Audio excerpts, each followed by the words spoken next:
is Scott Becker with the Becker Private Equity and Business Podcast.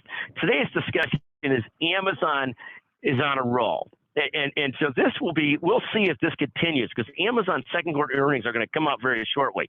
And there are sort of three or so trends that are going on. One, their overall retail business seems to be going great, not that highly profitable, but going great.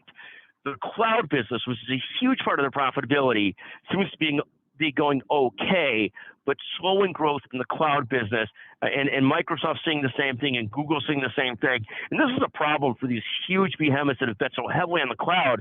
It's so profitable. It's like renting air, like selling digital advertising when it's going well.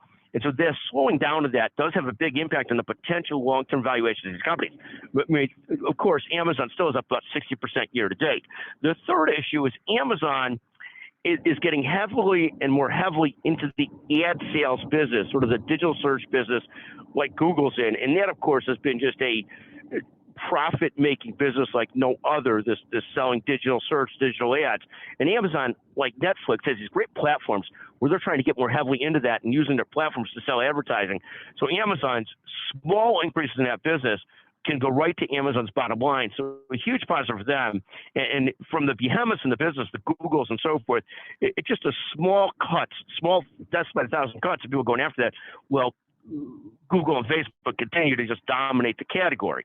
But fascinating to see Amazon trying to grow in that category and having the platform to do so. So we'll see. Amazon's earnings are coming out this week. We'll see if they remain on a roll. But fascinating to watch what goes on in Amazon. Just fascinating. It's one of the stocks that I'm an investor in. I've not done great with Amazon. I was not an early investor in Amazon, but I sure find it fascinating to watch. Thank you for listening to the Becker Private Equity and Business Podcast.